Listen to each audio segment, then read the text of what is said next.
పరిశుద్ధ గ్రంథమైన బైబిల్లోనైనా నిజ జీవితంలోనైనా దేవుని కొరకు బ్రతికిన వాళ్ళు ఉన్నారు, దేవునిలో బ్రతకకుండా పడిపోయిన వ్యక్తులు ఉన్నారు. ఇంకొక మాటలో చెప్పాలంటే దేవుని కొరకు బ్రతికిన వాళ్ళకంటే దేవుని కొరకు బ్రతకక పడిపోయిన వ్యక్తులే బైబిల్లోనైనా లోకంలోనైనా చాలా ఎక్కువ మంది ఉన్నారు. నా మాట మీకు అర్థమైందా?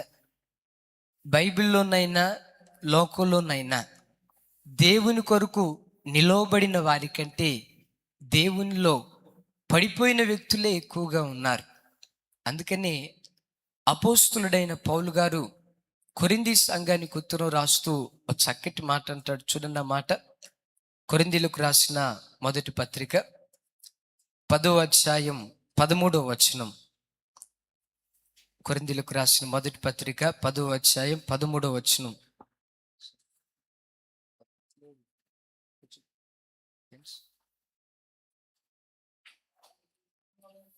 మొదటి కొరింథీ 10వ అధ్యాయం 13వ వచనం. నేను చదువుతాను, అందరు ఆ మాట గమనించండి. కొరింథీలకు రాసిన మొదటి పత్రిక 10వ అధ్యాయం 12వ వచనం. అందరూ నాతో కలిసి మాట చెప్పండి. తాను నిలుచున్నానని తలంచుకున్నవాడు పడుకుండునట్లు జాగ్రత్తగా చూచుకునవలెను. మరొకసారి, తాను నిలుచున్నానని తలంచుకున్నవాడు పడుకుండునట్లు జాగ్రత్తగా చూచుకునవలెను. ఈ మాట చదివినప్పుడు గుండెల్లో భయం అనిపిస్తుంది. ఏమంటాడు? తాను నిలుచున్నానని తలంచుకున్నవాడు పడుకుండునట్లు జాగ్రత్తగా చూచుకునవలెను. అసలు మనిషి ఏ విషయంలో జాగ్రత్తగా ఉంటాడు? అసలు ఎప్పుడు మనం జాగ్రత్త చెప్తామో ఒకసారి చూడండి.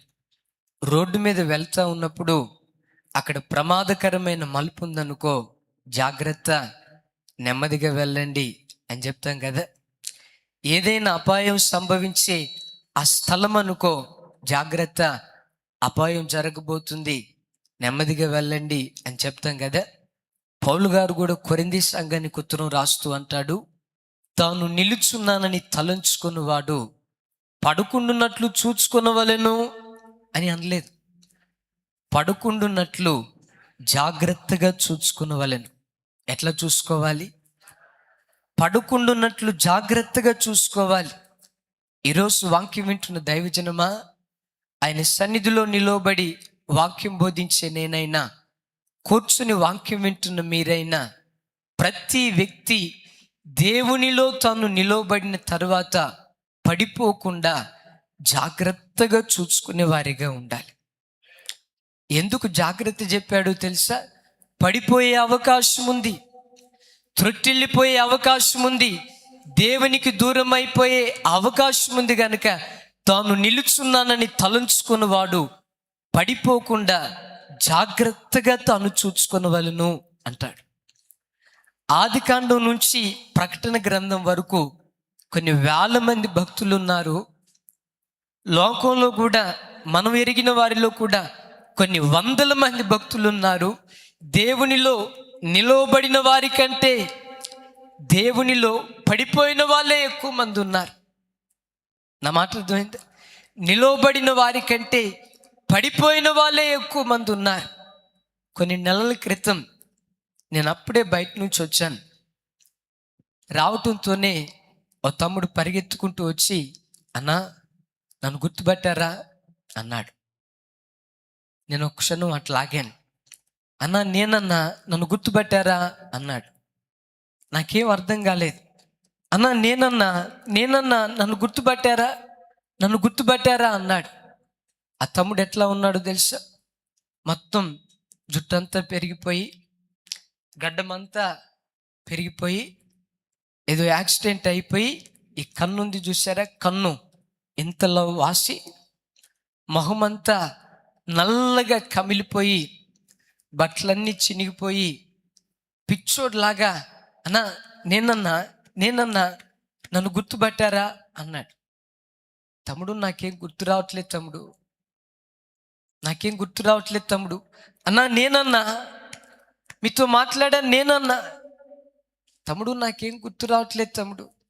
అన్నా నేనన్నా నేనన్నా నేనన్నా ఏడుస్తూ ఉన్నాడు.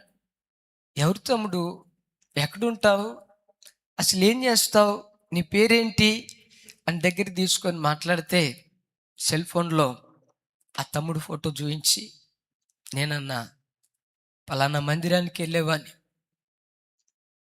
పలానా సేవకుల దగ్గర సేవ చేసేవాడిని, ఏమైందో ఏమో తెలీదు, కొన్ని కారణాలను బట్టి దేవునికి దూరం అయిపోయాను, కొన్ని కారణాలను బట్టి దేవునికి దూరం అయిపోయాను. ఏమైంది తమ్ముడు, ఇక లైవ్ వెళ్తుంది కనుక ఆ విషయాలు నేను చెప్పను. మొత్తం గడ్డమంతా పెరిగిపోయి, జుట్టంతా పెరిగిపోయి, బట్టలన్నీ చినిగిపోయి, దేవదూతలాగా ఉండాల్సిన వాడు పిచ్చోడ్లాగా అయిపోయాడు. ఆ తమ్ముడి మాటలు ఇప్పటికీ గుర్తొస్తూ ఉంటే కన్నీళ్ళాగు. అన్నా నేనన్నా తమ్ముడు ఏమైందిరా, ఒకప్పుడు దేవునిలో నిలవబడ్డానన్నా, ఒకప్పుడు దేవుని కొరకు బ్రతికానన్నా, ఒకప్పుడు దేవుడంటే వైరాగ్యంగానే జీవించానన్నా, ఒకప్పుడు దేవుడంటే రోషంగానే బ్రతికానన్నా, కానీ ఈ పరిస్థితిని బట్టి నేను పడిపోయానన్నా, నా కొరకు ప్రార్థన చేయండి. ఏడుస్తూ, అన్నా త్రాగుడుకు బానిస అయిపోయాను, త్రాగలేకుండా ఉండలేకపోతున్నానన్నా, శరీరం అంతా షవరింగ్ వస్తుందన్నా, మాట్లాడుతూ అన్ననేమనొద్దు అని బట్లట్లా ముట్టుకుంటూ, తమ్ముడు ఏమైందిరా, ఏమోనన్నా, ఎవరో వచ్చినట్లుగా, ఎవరో పిలుస్తున్నట్లుగా, ఎవరో రమ్మంటున్నట్లుగా నాకు అనిపిస్తుందన్నా. ఆ తమ్ముడు మాట్లాడుతుంటే నాకేమనిపించిందో తెలుసా, సరిగ్గా ఈ వాక్యం గుర్తుకొచ్చి, తాను నిలుచున్నానని తలంచుకున్నవాడు పడిపోకుండా జాగ్రత్తగా తాను చూసుకొనవలెను అంటాడు. ఈరోజు వాక్యం వింటున్న దైవజనమా, ప్రాణం పోయే ఆఖరి క్షణం వరకు, దేవుని సన్నిధికి చేరే ఆఖరి గడియ వరకు సాతాను నిన్ను ఎలాగైనా పడగొట్టాలని, ఎలాగైనా దేవునికి నిన్ను దూరం చేయాలని, ఎలాగైనా దేవునిలో నుంచి నిన్ను దూరం చేయాలని సాతాను అనుక్షణం వాడు ప్రయత్నిస్తూనే ఉంటాడు. మనం ఎలాగుండాలో తెలుసా, నిలవబడిన మనం పడిపోకుండా జాగ్రత్తగా మనం చూసుకునే వారిగా ఉందుముగాక. చెప్దామందరం ఆమేన్. బైబిల్లో ఆ వ్యక్తి శ్రేష్టమైన వాడు. ఎంత శ్రేష్టమైన వాడు అనంటే, ఇశ్రాయేలీయులకి మొట్టమొదటి రాజు. ఆయన రాజుగా అభిషేకించింది సాధారణమైన వ్యక్తి కాదు, ద గ్రేట్ సమూయేలు ప్రవక్త. ఎవరు? సమూయేలు ప్రవక్త ఇశ్రాయేలీయుల మీద మొట్టమొదట రాజుగా అభిషేకించిన వ్యక్తి ఎవరు చెప్పాలి? సౌలును గురించి బైబిల్లో రాయబడిన ఆ మాట చదువుతూ ఉంటే, సమూయేలు మాట్లాడిన మాట గుండెనట్ల పిండేస్తుంది. చూడండి ఆ మాట. సమూయేలు మొదటి గ్రంథం 15వ అధ్యాయం 17వ వచనం. మొదటి సమూయేలు గ్రంథం 15వ అధ్యాయం 17వ వచనం. అందరూ నాతో కలిసి కొంచెం స్వరమెత్తి ఈ మాట చెప్పండి. అందుకు సమూయేలు, నీ దృష్టికి నీవు అల్పుడవుగా ఉన్నప్పుడు ఇశ్రాయేలీయుల గోత్రములకు శిరస్సు వైతివి. ఇంకొకసారి, ఇశ్రాయేలీయుల గోత్రములకు శిరస్సు వైతివి. యెహోవా నిన్ను ఇశ్రాయేలీయుల మీద రాజుగా అభిషేకించెను. చప్పలు కొడుతూ దేవునికి స్తోత్రాలు చెల్లిద్దాం. నా వైపు చూడు. సమూయేలు ప్రవక్త సౌలుతో మాట్లాడుతూ అంటాడు, సౌలా, నీ దృష్టికి నీవు అల్పుడవుగా ఉన్నప్పుడు ఇశ్రాయేలీయుల గోత్రములకు శిరస్సు వంటి వాడిగా నీవు ఉన్నావు. ఇశ్రాయేలీయుల మీద రాజుగా దేవుడు నిన్ను అభిషేకించాడు. సౌలు ఎవరో తెలుసా? ఇశ్రాయేలీయుల మొట్టమొదటి రాజు. ద గ్రేట్ సమూయేలు ప్రవక్త ఇశ్రాయేలీయుల మీద రాజుగా సౌలును అభిషేకించాడు. అయితే ఏం జరిగిందో ఏమో, కొంతకాలం నిలవబడ్డాడు, కొంతకాలం పరిపాలన చేశాడు, కొంతకాలం దేవునిలో బాగానే సాగిపోయాడు. విచిత్రం ఏంటో తెలుసా? సౌలు పడిపోయాడు. ఎలా తాను పడిపోయాడు? ఎన్నో విషయాలు ఉన్నాయి, కానీ త్వరగా ఒక 5 విషయాలు చెప్తాను. సౌలు పడిపోవడానికి గల కారణం ఏంటి? ఈ వాక్యం వింటున్న మన జీవితాలలో నిలవబడిన మనం పడిపోకుండా జాగ్రత్తగా ఉండాలి అని అంటే ఎలా మనం బ్రతకాలి? అసలు సౌలు ఎలా పడిపోయాడు? చూడండి ఆ మాట. మొదటి సమూయేలు గ్రంథం 15వ అధ్యాయం 12వ వచనం. మొదటి సమూయేలు గ్రంథం 15వ అధ్యాయం 12వ వచనం. అందరూ నాతో కలిసి మాట చెప్పండి. ఉదయమున సమూయేలు లేచి సౌలును ఎదుర్కొనుటకు పోగా, సౌలు కర్మేలునకు వచ్చి అక్కడ జయసూచకమైన శిలను నిలిపి తిరిగి గిల్గాలునకు పోయనన్న సమాచారము వినెను. నా వైపు చూడండి. సౌలు అమాలేకుల మీద యుద్ధానికి వెళ్ళాడు. మొత్తానికి యుద్ధానికి వెళ్ళిన తర్వాత దేవుడు అమాలేకుల మీద సౌలుకు అఖండమైన విజయాన్ని ఇచ్చాడు. తాను యుద్ధంలో విజయం పొందిన తర్వాత, అమాలేకులను ఓడించిన తర్వాత సౌలు ఏం చేశాడో తెలుసా? కర్మేలునకు వచ్చి జయసూచకమైన శిలను నిలవబెట్టి మరలా గిల్గాలుకు వెళ్ళిపోయాడు. ఒకసారి ఆలోచించండి. అయ్యా సౌలా, ఎందుకు జయసూచకమైన శిలను నీవు నిలవబెట్టావు? ఎందుకు కర్మేలులో జయసూచకమైన శిలను నిలవబెట్టావు అనంటే సౌలు ఏమంటాడో తెలుసా? నేను అమాలేకుల మీద జయాన్ని పొందాను. నేను జయాన్ని పొందానన్న వార్త యావత్ ఇశ్రాయేలీయులకు తెలియాలి అని జయసూచకమైన శిలను నేను నిలవబెట్టాను అంటాడు. ఒకసారి చూడండి. జయం అనుగ్రహించింది సౌలుకున్న సైన్యమా, దేవుడా? చెప్పాలి. జయం అనుగ్రహించింది సౌలు దగ్గరున్న ఈటెలా, దేవుడా? చెప్పాలి. దేవుడే. సౌలుకు దేవుడు జయం అనుగ్రహిస్తే మరేం చేశాడో తెలుసా? జయసూచకమైన శిలను తాను నిలవబెట్టాడు.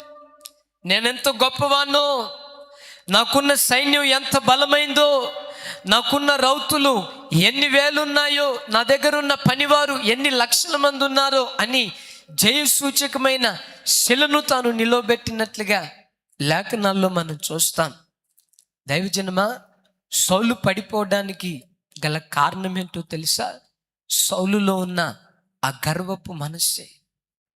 దేవా, జయాన్ని పొందింది నేను కాదయ్యా, జయం అనుగ్రహించబడింది నా సైన్యం ద్వారా కాదయ్యా, జయాన్ని పొందుకుంది నాకున్న రౌతుల ద్వారా కాదు, నాకున్న రథాల ద్వారా కాదు, నీవే నాకు జయం అనుగ్రహించావు అని సౌలెక్కడా మాట్లాడినట్లుగా లేఖనాల్లో రాయబడలేదు. జయసూచకమైన శిలను నిలవబెట్టాడు. సౌలులో ఏముందో తెలుసా? గర్వపు మనస్సు. ఈరోజు వాక్యం వింటున్న దైవజనమా, ఆ రోజు సౌలులో ఏ గర్వపు మనస్సు ఉందో నేటికి ప్రజలలో ఆ గర్వపు మనస్సు ఉంటుంది.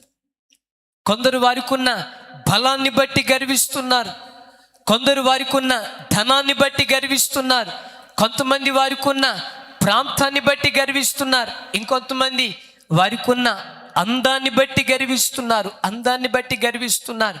ఒకడు పతనమైపోవడానికి గల కారణం, ఒకడు దేవునిలో నిలవబడకుండా పడిపోవడానికి గల కారణం ఏంటో తెలుసా? ఆ వ్యక్తిలో ఉన్న గర్వమే, ఆ వ్యక్తి యొక్క గర్వమే. ఈరోజు ఈ వాక్యం వింటున్న నీ జీవితంలో ఒకసారి కూర్చొని ఆలోచించు. నీవెక్కడైనా గర్వించావేమో, నీ మనసులో ఎక్కడైనా గర్వపు ఆలోచన బయలుదేరిందేమో. నేను మంచి ఆస్తిపరు, నాకేం మంచి స్థితిమంతుణ్ణి, నాకేం మంచి బలవంతుణ్ణి, నాకేం మంచి జ్ఞానవంతుణ్ణి, నేను మంచి అందగత్తెను. ఎక్కడైనా గర్వపు ఆలోచన నీలో వచ్చిందేమో ఒకసారి ఆలోచించు.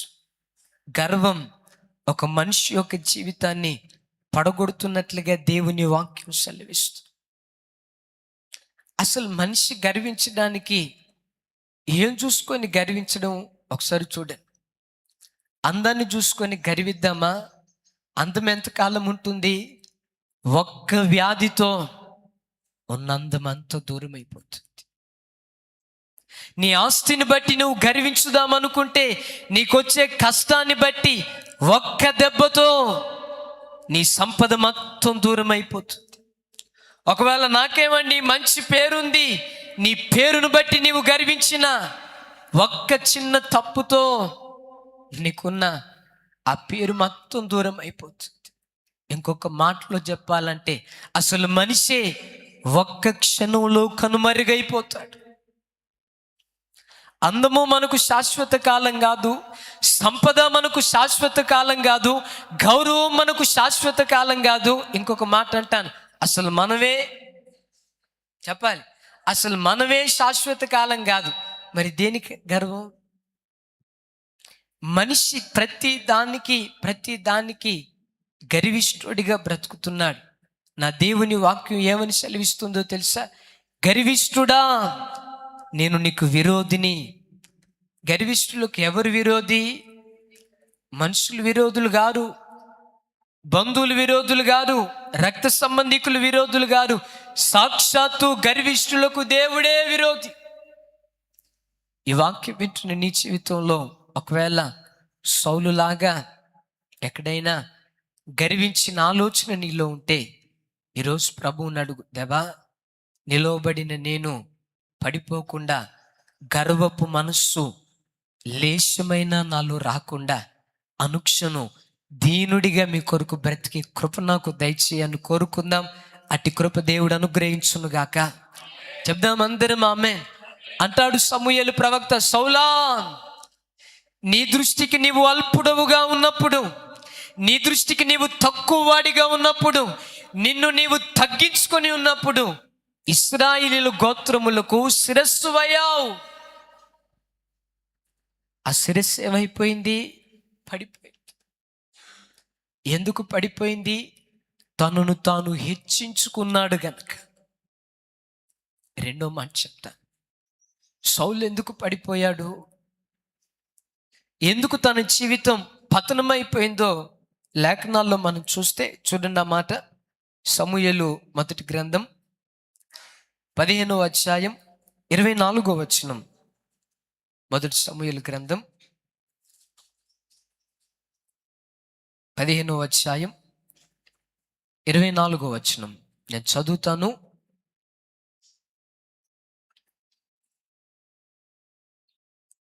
మొదటి సమూయేలు గ్రంథం 15వ అధ్యాయం 24వ వచనం. అందరూ నాతో కలిసి, సౌలు జనులకు జడిసి, ఎవరికి చెప్పాలి? ఎవరికి?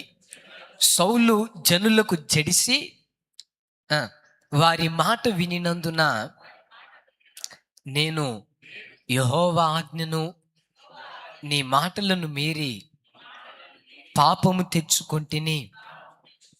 మరొకసారి నా వైపు చూడండి. మరొకసారి అందరూ నాతో కలిసి, సౌలు జనులకు జడిసి. ఎవరికి జడిశాడు? దేవునికి జడిశాడు అని రాస్తుందా? మరి ఎవరికి జడిశాడు అంటే? జడవడం అంటే ప్రజల జడవడం జడిసి. సౌలు జనులకు జడిసి అంటే సౌలు ప్రజలను చూసి ఏమయ్యాడు? భయపడ్డాడు. సమూయేలు ప్రవక్తతో అంటాడు, అయ్యా, నేను జనులకు జడిసి యెహోవా ఆజ్ఞను నీ మాటను మీరి పాపాన్ని తెచ్చుకున్నానయ్యా. సౌలా, నిలువబడిన నీవు పతనమైపోవడానికి గల కారణమేంటి? నిలువబడిన నీవు పడిపోవడానికి గల కారణమేంటి? కారణమేంటో తెలుసా?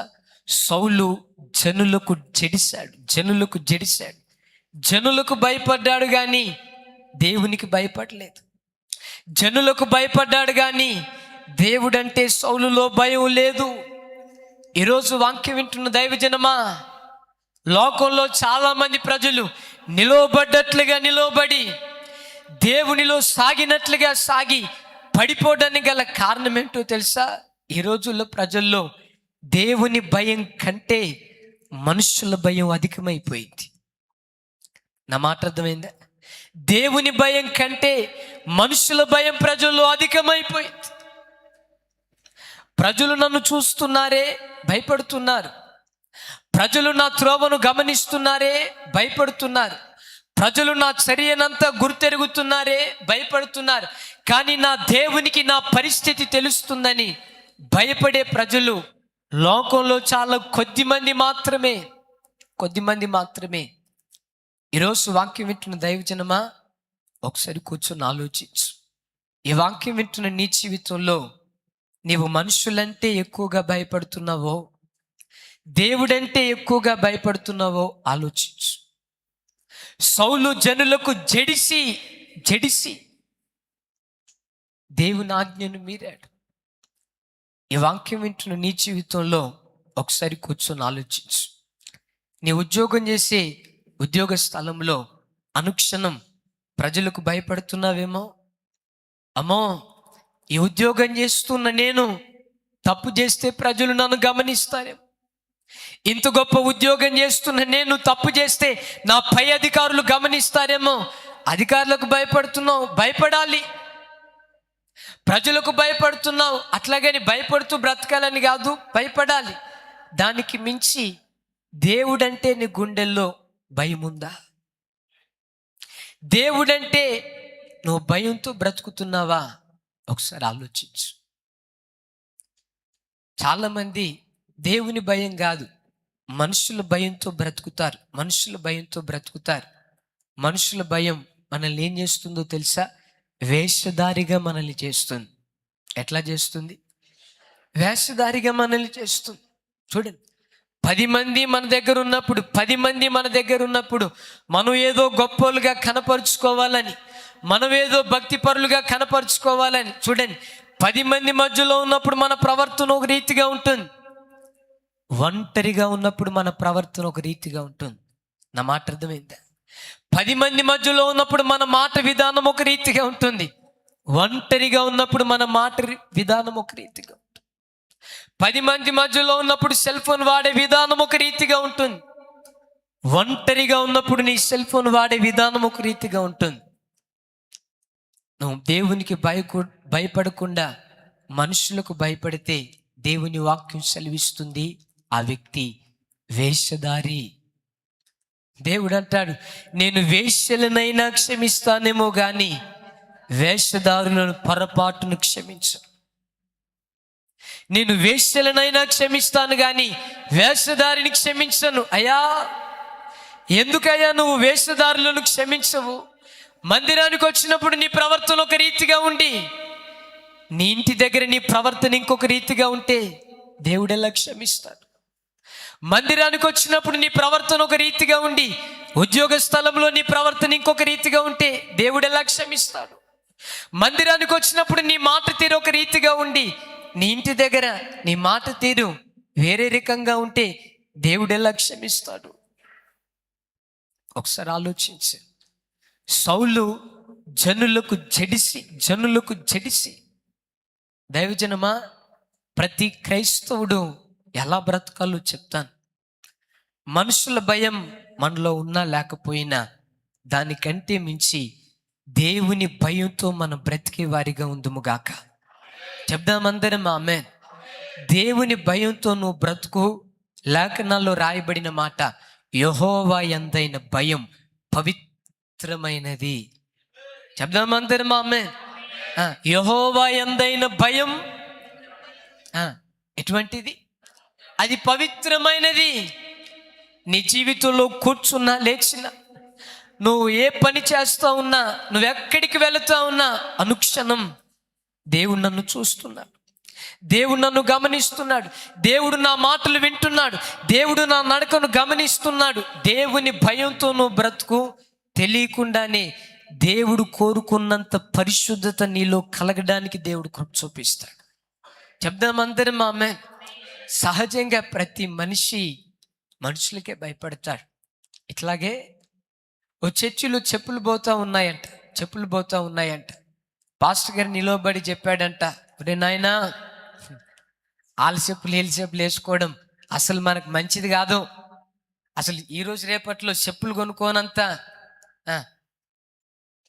ఏంది దుష్టులా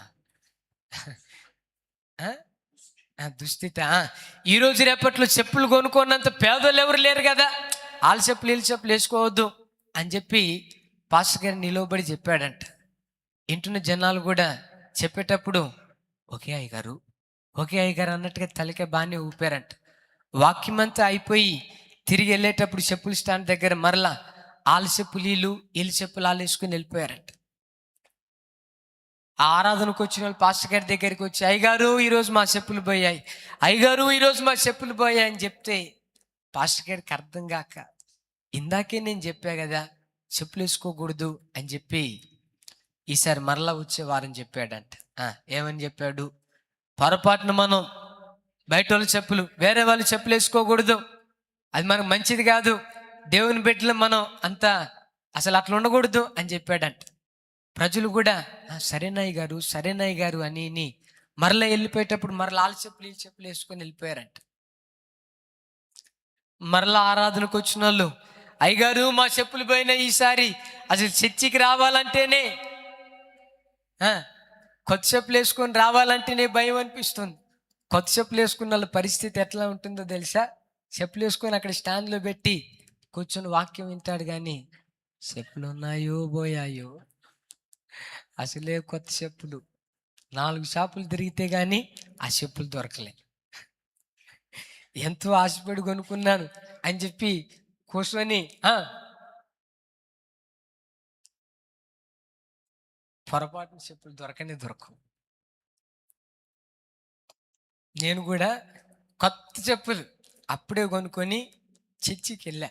ఆ పేరంతా లైవ్ వెళ్తుంది కనుక చెప్పను, కానీ చర్చికి వెళ్ళి అట్లా మోకరించానో లేదో కానీ నా చెప్పులు గుర్తుకొచ్చాయి. అమ్మో, కొత్త చెప్పులు ఉన్నాయో లేవో, అసలు ఇష్టంతో కొనుక్కున్నాను, కొత్త చెప్పులు ఉన్నాయో లేవో అని చెప్పి మా వాళ్ళు ప్రార్థన చేసుకుంటే నేను మధ్యలో వచ్చి చెప్పులు చూసా. దేవుని మహాకృప, కొత్త చెప్పులకు బదులు సేమ్ అట్లాంటివి పాత చెప్పులు ఉన్నాయి.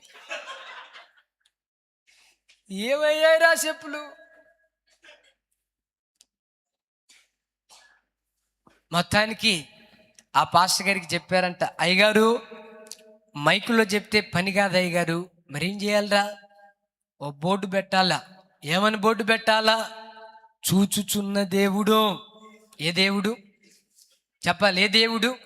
చూచుచున్న దేవుడు అని బోర్డు పెట్టాలి అయ్యగారు, అప్పుడు కనుక చెప్పులు పోకుండా ఉంటాయి అని చెప్పి సలహా ఇస్తే అయ్యగారు ఆ తర్వాత వారం ఫ్లెక్సీ చేయించి పెద్ద అక్షరాలతో రాశాడంట. ఏమని? చూచుచున్న దేవుడు అని రాశాడంట. జనాలు రాని వచ్చారు, ఆ చెప్పుల స్టాండ్లో చెప్పులు ఇచ్చారు. ఏంటా బోర్డు చూశారు, చూచుచున్న దేవుడు. ఓహో అని ఆరాధనకు వచ్చారు, ఆరాధన చేశారు, వాక్యం విన్నారు.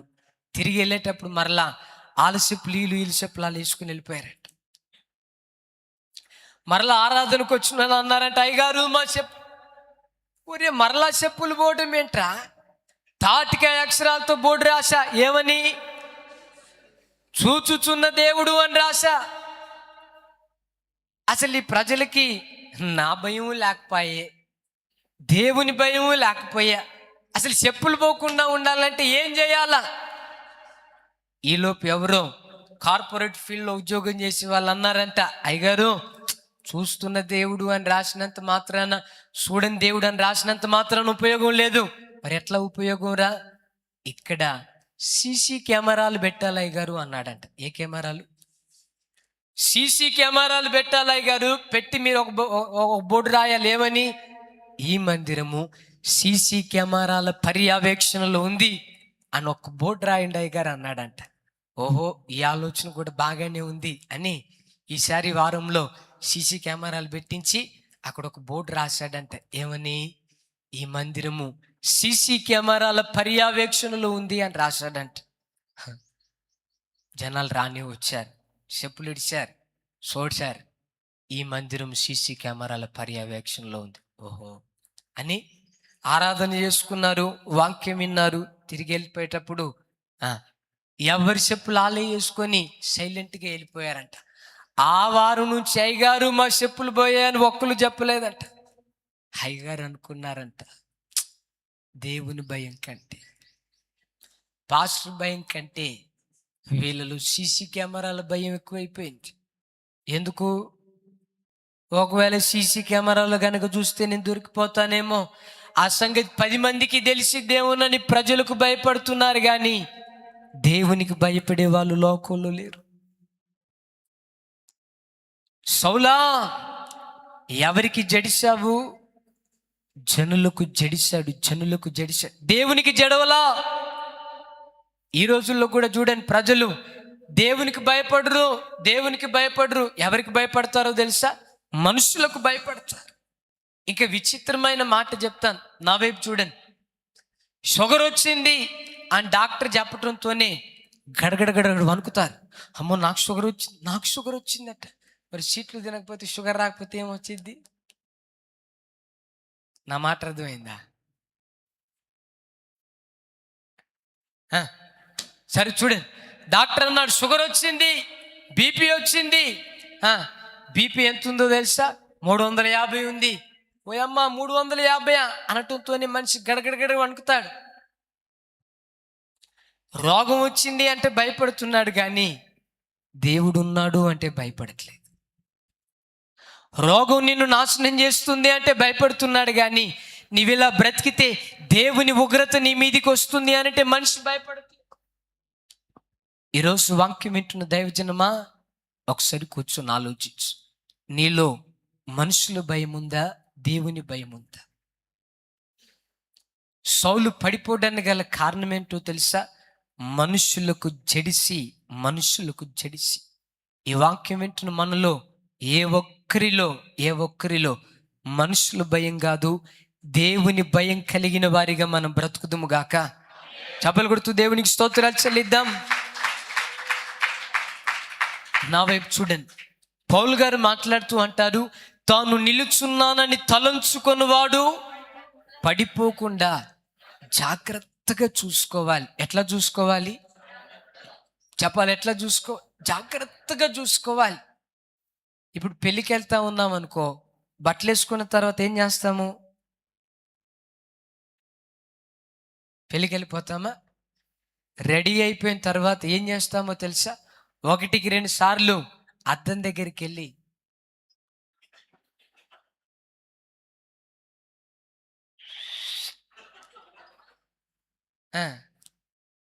పౌడర్ ఏమైనా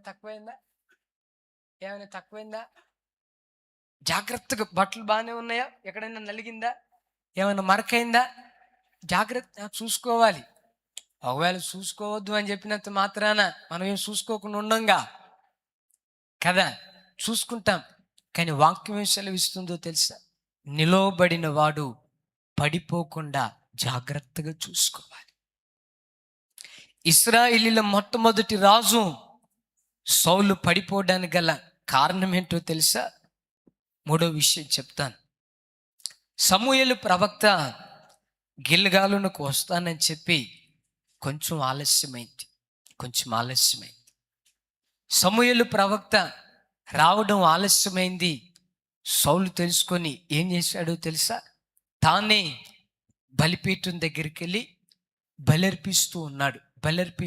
చూడండి అన్నమాట. 1 సమూయేలు గ్రంథం 13వ అధ్యాయం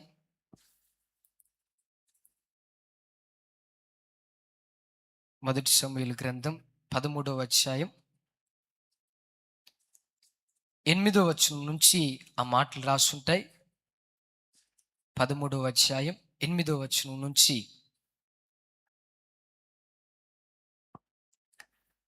అందరూ నాతో కలిసి మాట చెప్పండి.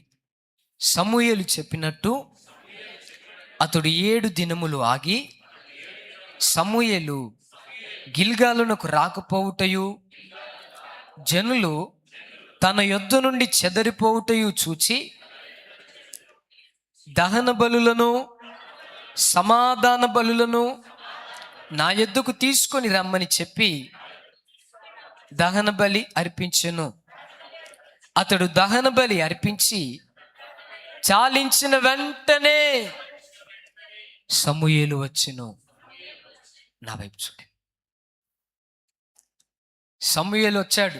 సమూయేలు రావటంతోనే అడిగాడు, సౌలా నువ్వేం చేశావు? సౌలు ఏమన్నాడో తెలుసా? మీరు రావడం ఆలస్యమైంది కదయ్యా. ఈ ప్రజలు ఉన్నారు కదా, ఈ ప్రజలు వీళ్ళందరూ చెదిరిపోతున్నారు. వీళ్ళందరూ చెదిరిపోకుండా ఉండాలంటే ఏం చేయాలి? నేను బలర్పించాలి. నేను బలర్పిస్తేనే ఈ ప్రజలు చెదిరిపోకుండా ఉంటారని నేను బలర్పించాను అంటాడు. నా వైపు చూడండి. సౌలు రాజా యాజకుడా? చెప్పాలి. రాజా యాజకుడా? కొంచెం స్వరమెత్తి చెప్పాలి. కానీ ఏం చేశాడు? రాజు ఏమైపోయాడో తెలుసా? యాజకుడు అయిపోయాడు. రాజు ఏం చేయాలి?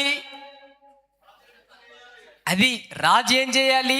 రాజరికం చేయాలి, పరిపాలన చేయాలి. ఎవరక్కడ? ఆజ్ఞ జారీ చేయాలి రాజు, పరిపాలన చేయాలి రాజు. కానీ సౌలు ఏం చేశాడో తెలుసా? తాను రాజు అన్న సంగతి మర్చిపోయి ఓ యాజకుడిలాగా దహన బలిపీఠం మీద బలితాన్ని అర్పిస్తూ ఉన్నాడు. ఒకసారి చూడండి. సమూయేలు ప్రవక్త రానే వచ్చాడు. చివరిలో ఆ మాట చూడండి ఒకసారి. 1 సమూయేలు గ్రంథం 13వ అధ్యాయం 13వ వచనం నుంచి నేను చదువుతాను. కొంచెం స్వరమెత్తి అందరూ మాట చెప్పండి. అందుకు సమూయేలు ఇట్లా, నేను నీ దేవుడైన యెహోవా నీకిచ్చిన ఆజ్ఞను గైకొనక నీవు అవివేకపు పని చేసితివి. నీ రాజ్యమును ఇశ్రాయేలీయుల మీద సదాకాలము స్థిరపరచుటకు యెహోవా తలచి ఉండెను. అయితే నీ రాజ్యము నిలవదు. ఇంకొకసారి ఆ మాట చూడండి. నీ రాజ్యమును ఇశ్రాయేలీయుల మీద సదాకాలము స్థిరపరచుటకు యెహోవా తలచి ఉండెను. దేవుడు ఏం తలంచాడంట? సౌలును ఎప్పటి వరకు దేవుడు రాజుగా ఉంచాలనుకున్నాడు?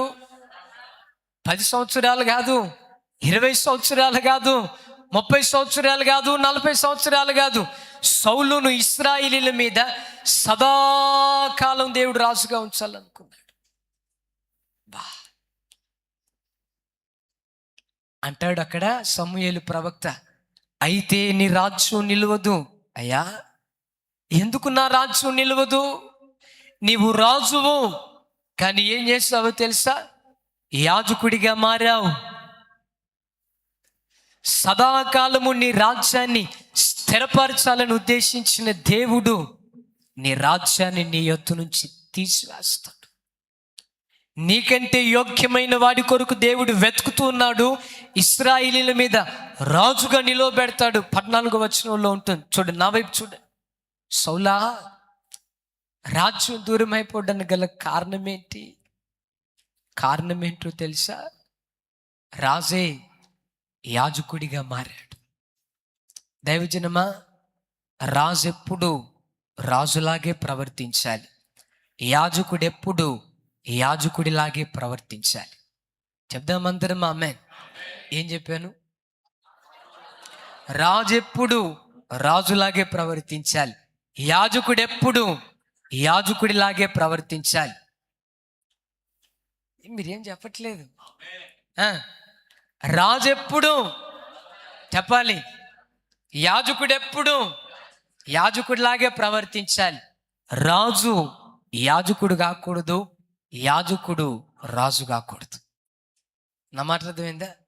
రాజు యాజకుడు కాకూడదు, యాజకుడు రాజు కాకూడదు. కానీ సౌలు ఏం చేశాడో తెలుసా? నేనే యాజకుణ్ణి అని చెప్పి బలర్పించాడు. ఉన్న రాజ్యాన్ని ఒక్క దెబ్బతో దేవుడు తూరిచ్చేశాడు. ఎవరినో మనం కించపరచాలని కాదు. ఈరోజు కొంతమంది యాజకులు రాజులైపోతున్నారు. ఏమైపోతున్నారు చెప్పాలి? యాజకులు రాజులైపోతున్నారు. ఇక లైవ్ వెళ్తుంది కనుక దీంతో నేను ముగిస్తాను. చూడండి, యాజకులు రాజులైపోతున్నారు. రాజు ఎప్పుడు రాజే, యాజకుడెప్పుడు యాజకుడే. ఎవరి ప్రత్యేకత వాళ్ళకే. నా మాట అర్థమైందా? ఎవరి ప్రత్యేకత వాళ్ళకే. రాజుకుండే ప్రత్యేకత రాజుకే, యాజకుడికుండే ప్రత్యేకత యాజకుడికే. ఇంకొక మాటలో చెప్పాలంటే రాజు కంటే ఎక్కువ ఘనత యాజకుడిదే. చప్పలు కొడుతూ దేవునికి స్తోత్రాలు చెల్లిద్దాం. అమెరికా దేశ ప్రధానమంత్రి యాజకుడి దగ్గరికి వచ్చి తల దించాల్సిందే. నా మాట అర్థమైందా? ఇరాన్ దేశ ప్రధానమంత్రి యాజకుడి దగ్గరికి వచ్చి తల దించాల్సిందే. వాళ్ళ దేశంలో ఉన్నప్పుడు తల దించు అంటే ప్రజలు దించేస్తారు. కానీ యాజకుడి దగ్గరికి వచ్చిన తర్వాత ప్రధాని అయినా, ముఖ్యమంత్రి అయినా, ఎంపీ అయినా, ఎమ్మెల్యే అయినా తల దించాల్సిందే. కారణం ఏంటి? రాజు కంటే యాజకుడు ప్రత్యేకమైన వాడు. ఇక్కడ ఒక మాట చెప్తాను. ఇప్పుడు మనం అందరం ఉన్నాం కదా, మనం అందరం ఎవరుమో తెలుసా? యాజకులమే. చెప్దాం అందరం ఆమేన్. మేమెట్లా యాజకులమన్నా?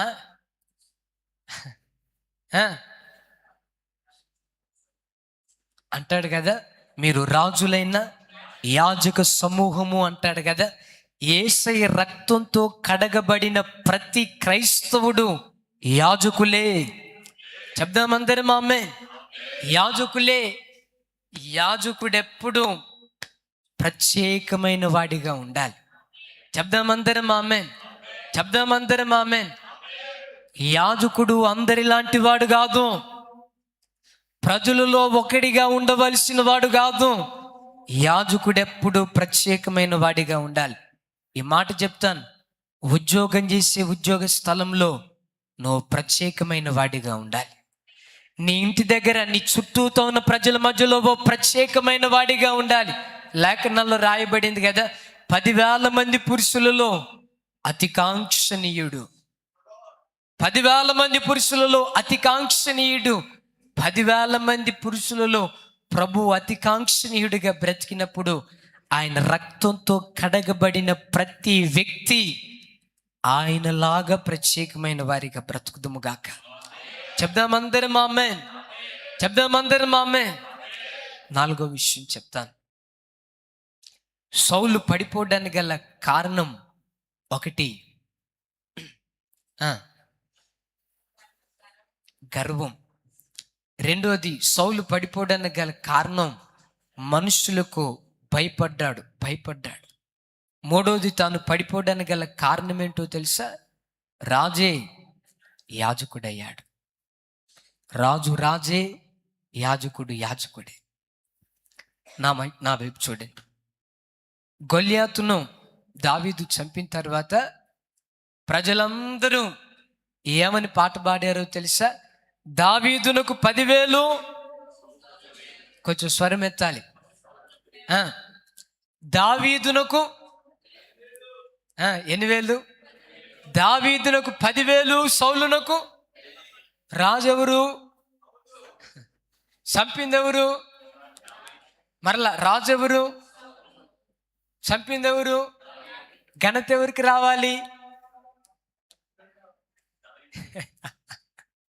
కరెక్టే, మీరు చెప్పిన మాటే. అక్కడున్న స్త్రీలు ఏమని పాట పాడారో తెలుసా? ఆ, దావీదుకు 10,000 కొలది, సౌలుకు 1,000 కొలది అన్నారు. నాటు నుండి సౌలు దావీదు మీద విషపు చూపు నిలిపాడంట. ఏ చూపు? విషపు చూపు నిలిపాడు. ఆ తర్వాత రాయబడిన మాట యెహోవా ఆత్మ కాదు, యెహోవా యొద్ద నుండి దురాత్మ ఒకటి సౌలు మీదికి దిగి వచ్చెను అని రాసుంటారు. ఇక్కడ ఒక మాట చెప్తాను, అది నా మాట కాదు కానీ ఒక పెద్ద పాస్టర్ గారు చెప్పారు. ఆ పాస్టర్ గారు ఎవరు, నేను పేరు చెప్పను. అక్కడ పాట పాడింది పురుషులా స్త్రీలా? చెప్పాలి, మీ సమాజం కొంచెం స్వరమెత్తాలా. అది చెప్పాలి, పురుషులా స్త్రీలా? చిన్న పురుషులా స్త్రీలా?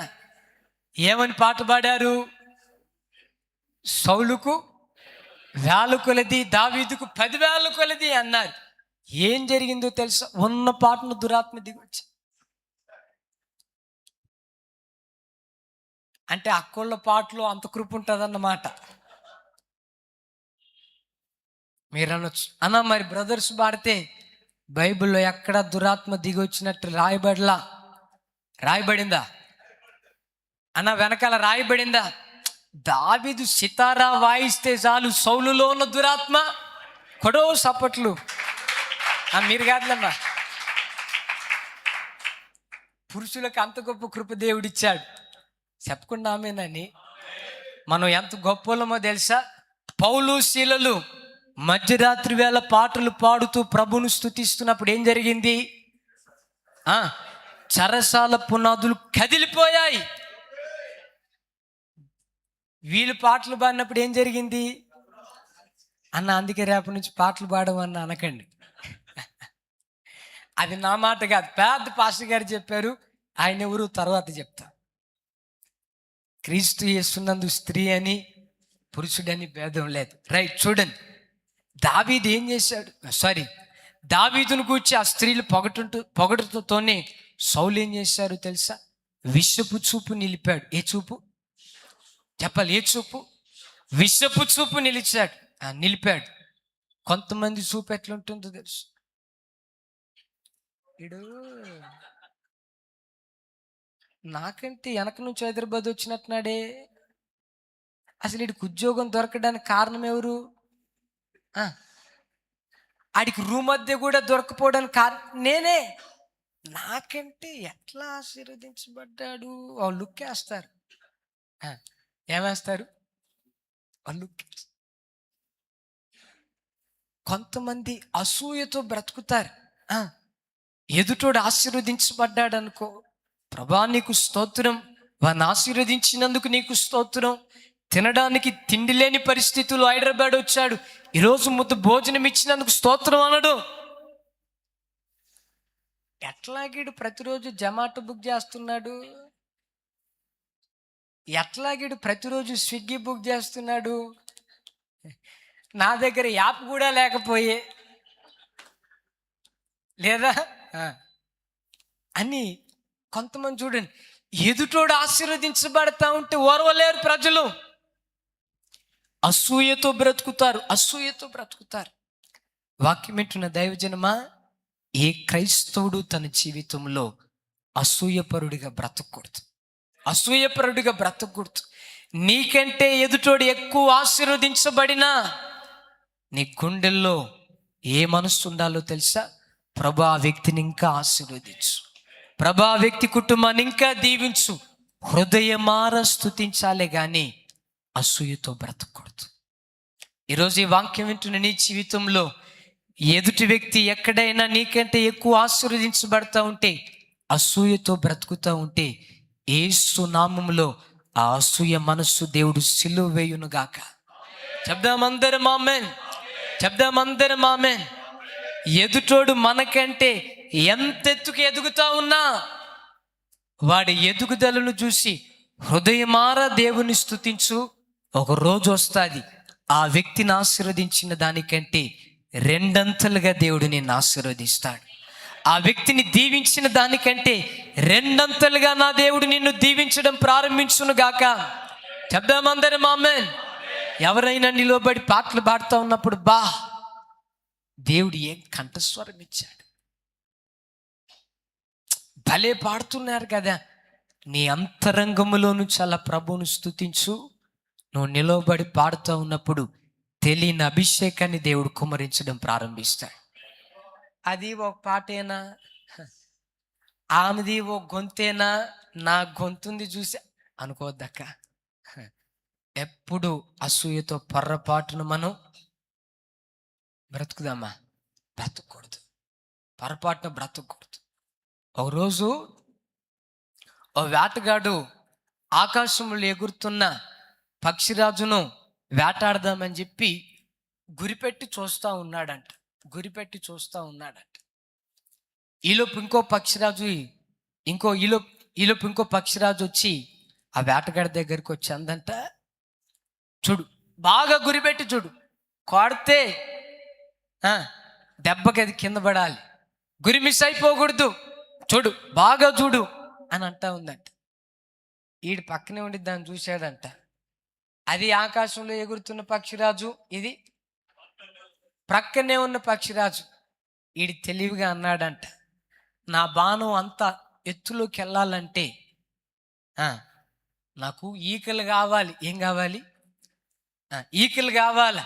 ఈకలు ఉంటేనే అదంత పైకి వెళ్తాదంటే అది అన్నదంట, పక్కన ఉండి అన్నదంట, నువ్వు గురిపెట్టి బాగా చూడు, దాన్ని నువ్వు కొడతానంటే ఎన్ని ఈకలు కావాలంటే అన్ని ఈకలు నేను ఇస్తాను, నువ్వు దాని విషయం ఏం భయపడకు, కానీ నాకు కావాల్సింది అది కింద పడాలి. ఏం పడాలా? అది కింద పడాలా అని చెప్పి అట్లా ఒక ఈకని తీసి మనోడికి ఇచ్చిందంట. ఆడు గురిపెట్టి చూశాడు, కొట్టాడు, మిస్ అయిపోయింది.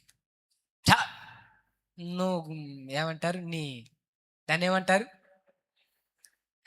నీ గురి సరిగ్గా లేదు, ఈసారి ఇంకోటి ఇస్తాను చూడు, సరిగ్గా గురిపెట్టు అని చెప్పి రెండో ఈకి ఇచ్చిందంట. మరలా గురిపెట్టాడు, మిస్ అయిపోయింది. అరే నువ్వేం వేటగాడివయ్యా, ఎక్కడ నేర్చుకున్నావు, కొడితే కింద పడాలి, అది ఈసారి ఇంకోటి ఇచ్చిందంట. అవులా మొత్తం పీకాన్ని ఇచ్చేసిందంట. ఈసారి లాస్ట్ దాన్ని పెట్టి ఇది అంటుందంట, కొట్టో ఈసారి ఖచ్చితంగా నువ్వు కొడతావు, నీ మీద నాకు కాన్ఫిడెన్స్ ఉందని చెప్పి కొడితే అది కింద పడాలన్నది. ఆడు గురిపెట్టి దీనివైపు తిప్పాడంట. అన్నదంట, దాన్ని కొడతాను అనుకుంటే నా వైపు తిప్పావంటే మనోడు అన్నాడంట, అక్కడెక్కడో ఉన్న దాని కొరకు నేను అంత ప్రయాసపడ్డాను దేనికు, పక్కనే నీవు ఉన్నావుగా, అది పడిపోవాలని ఇది అనుకుంది, ఆడి వలలో ఇది పడిపోయింది. నా మాట అర్థమైంది? ఎవడో తొక్కబడాలని మనం ఆలోచించకూడదు. కొన్ని పరిస్థితులు మనమే తొక్కబడతాం. ఎవరో నష్టపోవాలి ఊహల్లో కూడా ఆలోచన రాకూడదు. మనమే నష్టపోతాం.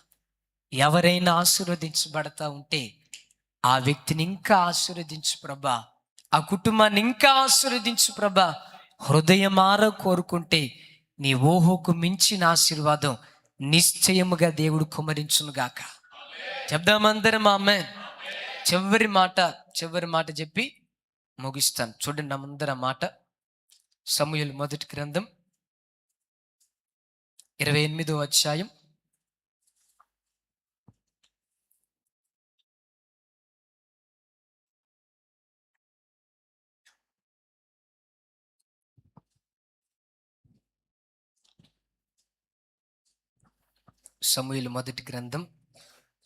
28వ అధ్యాయం రైట్ 3వ వచనం నుంచి 4వ వచనం చూడండి అందరూ నాతో కలిసి. 28వ అధ్యాయం 4వ వచనం. ఫిలిష్తీయులు దండెత్తి శూన్యములో దిగగా సౌలు ఇశ్రాయేలీయులందరినీ సమకూర్చెను. వారు గిల్బోవలో దిగిరి. సౌలు ఫిలిష్తీయుల దండును చూచి మనస్సునందు భయకంపము నొంది యెహోవా యొద్ద విచారణ చేయగా యెహోవా స్వప్నము ద్వారానైనను, ఊరీము ద్వారానైనను, ప్రవక్తల ద్వారానైనను ఏమీ సెలవీయకుండెను. అప్పుడు సౌలు, నా కొరకు మీరు కర్ణపిశాచము గల ఒక స్త్రీని కనుగొనుడి, నేను పోయి దాని చేత విచారణ చేతునని తన సేవకులకు ఆజ్ఞ ఇచ్చెను. నా వైపు చూడండి, నేను త్వరగా ఈ మాట చెప్తాను. సమూయేలు ప్రవక్త తాను చనిపోయిన తరువాత సౌలు ఏం చేశాడో తెలుసా? ఆ దేశంలో ఉన్న కర్ణపిశాచాలు చూసే వాళ్ళందరినీ మొత్తం వెళ్ళగొట్టేశాడు. వెళ్ళగొట్టిన తర్వాత ఫిలిస్తీయులు ఇశ్రాయేలీల మీద యుద్ధానికి వచ్చారు. వాళ్ళ దండును చూసి సౌలు గుండెల్లో భయపడుతూ ఉన్నాడు. భయపడి నేను యుద్ధానికి వెళ్ళాలా లేదా, దేవా నన్ను వెళ్ళమంటావా లేదా, దేవుని యొద్ద విచారణ చేశాడు. అయితే దేవుడు సౌలుకు ఏమీ సెలవీయలేదు. నువ్వు వెళ్ళు అని చెప్పలేదు, వెళ్ళొద్దు అని చెప్పలేదు, యుద్ధం చెయ్యు అని చెప్పలేదు, చేయొద్దు అని చెప్పలేదు. ఏమీ చెప్పకుండా దేవుడు మౌనంగా ఉన్నాడు. అప్పుడు సౌలు ఏం చేశాడో తెలుసా? తన సేవకులందరినీ పిలిచి, నా కొరకు, నెక్స్ట్ వచనం, నా కొరకు ఒక స్త్రీని కనుక్కొనండి, కర్ణపిశాచములు కలిగిన ఓ స్త్రీని కనుక్కొనండి. అంటే కర్ణపిశాచం కలిగిన స్త్రీ అంటే అది కర్ణపిశాచం అంటే మళ్ళీ దయ్యం పెట్టిన స్త్రీ ఏమి కాదు. కర్ణపిశాచము కలిగిన స్త్రీ అంటే సోదే. ఏం చెప్పేది? సోదే. జరిగేది చెప్తాను, జరగబోయేది చెప్తాను, నిన్నటి చెప్తాను, మొన్నటి చెప్తాను, ఎల్లుండి చెప్తాను అంటారు కదా. సోదే చెప్పే వాళ్ళని ఏమన్నాడు?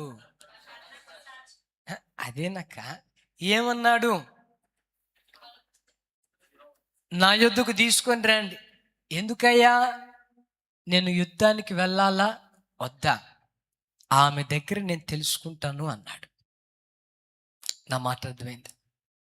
ఎవరు సౌలు? రాసే యెహోవా చేత అభిషేకించబడిన వాడు, ద గ్రేట్ సమూయేలు ప్రవక్త ద్వారా అభిషేకించబడిన సౌలు చివరికి తన పరిస్థితి ఎక్కడికి వెళ్ళిందో తెలుసా? సోద చెప్పేల వాళ్ళ దగ్గరికి వెళ్తున్నాడు. సౌలా, దేవుడు మౌనంగా ఉంటే ఇంకొకసారి ప్రార్థన చేయొచ్చు కదా. దేవుడు నీకేమీ సెలవు ఇవ్వకపోతే ఇంకొక రోజు ఆగొచ్చు కదా. దేవుడు నీకేమీ ఉత్తరం ఇవ్వకపోతే ఇంకొకసారి దేవుని సన్నిధిలో కనిపెట్టొచ్చు కదా. ఏం చేస్తున్నాడో తెలుసా? సోద చెప్పే వాళ్ళు ఎవరైనా ఉన్నారా? సోద చెప్పుకొని దాని ద్వారా నేను యుద్ధానికి వెళ్తాను. సౌలా, నీవెట్లా సోద చెప్పే వాళ్ళ దగ్గరికి వెళ్తున్నావయ్యా? అసలు ఎలా మనసు నీకు వచ్చింది? దైవజనమా, ఒకసారి ఆలోచించండి. ఆనాడు సౌలులో ఏ ఆత్మ పరిపాలన చేసిందో ఈరోజు ప్రజల్లో కూడా సేమ్ అదే ఆత్మ పరిపాలన చేస్తూ. ఏ ఆత్మ? కొంతమంది సోద చెప్పే వాళ్ళని నమ్ముతారు. ఏం చెప్పేవాళ్ళని? నీకెందుకు ఇన్ని కష్టాలు వచ్చినాయో తెలుసా, నీ అరచేయి చూపిస్తే ఇన్ని నీ అడ్డరేఖలా ఎన్ని, మరి అరిచేతిలో గీతలు రాకపోతే ఏముంటాయి అన్నాను. అన్ని కష్టాలు వచ్చాయని చెప్పి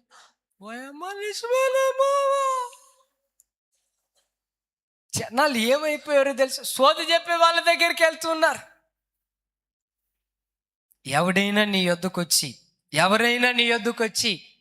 నేను నీ జాతకం చెప్తా, జరిగేది చెప్తా, జరగబోయేది చెప్తా, పెళ్ళయ్యేది చెప్తా, పెళ్ళి గాంధీ చెప్తా, ఉద్యోగం వచ్చేది చెప్తా, ఉద్యోగం రాంది చెప్తా అంటే నువ్వేం చెప్పాలో తెలుసా?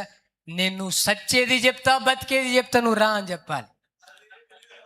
నా మాట అర్థమైందా? అని తిరుగుతా ఉన్నాడు. ఈలోపు నన్ను చూడటంతోనే ఓహో రాజకుమారుడు, ఓహో సౌందర్యం, వాళ్ళ భాష భలే ఉంటుంది. మొక్కవచ్చు ఏదేదో చెప్తా ఉన్నాడు. ఆ రోడ్లో వెళ్ళేవాడు నన్ను చూసి నా దగ్గరికి వచ్చాడు.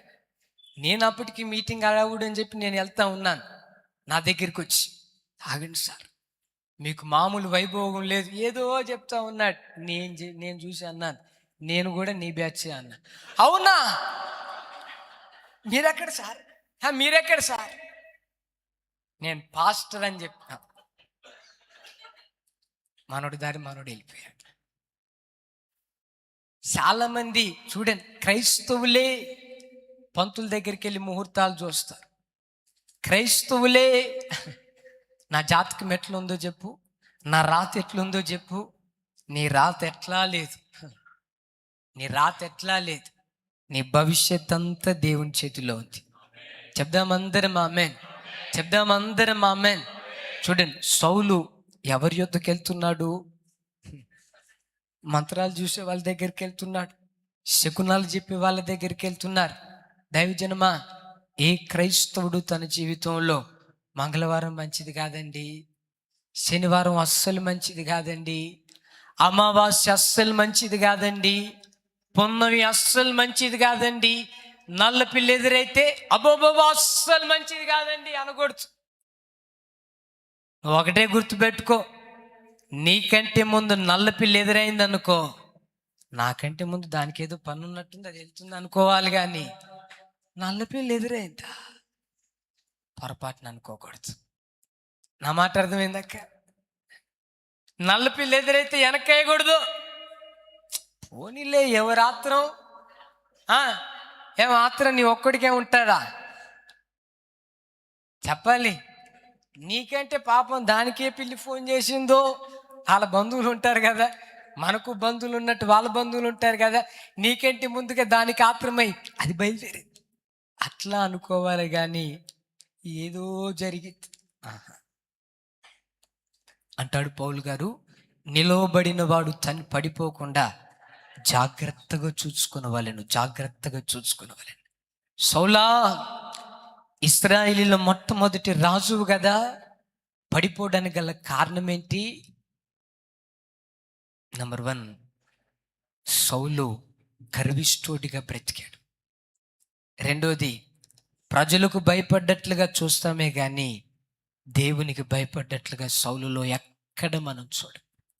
మూడో మాట,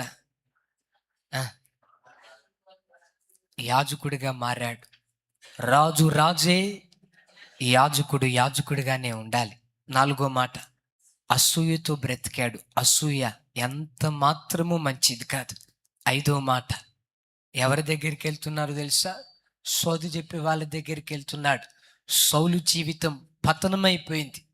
ఈ వాక్యం విన్న మన బ్రతుకులు పతనం కాకుండా ఉండునట్లుగా దేవుడు మన ఒక్కొక్కరిని ఆయన కృపలో దాచునుగాక. అందరం మోకరిద్దాం. దైవ సన్నిధికి వచ్చిన అందరం ప్రభు సన్నిధిలో మోకరించి, ప్రభు మనతో మాట్లాడిన ఆయన మాటలన్నిటిని బట్టి ఒక్క క్షణం అందరం ప్రార్థన చేసుకుందాం. నిలవబడిన నేను పడిపోకుండా జాగ్రత్తగా చూసుకునే కృప నాకు దయచేయ్యా. భక్తులని పిలువబడ్డ వాళ్ళు ఎంతో మంది పడిపోయారు, రాజులను పిలువబడిన వాళ్ళు ఎంతో మంది పడిపోయారు, విశ్వాస వీరులను పిలువబడిన వాళ్ళు ఎంతో మంది పడిపోయారు, ప్రార్థన పరులను పిలువబడిన వాళ్ళు ఎంతో మంది పడిపోయారు.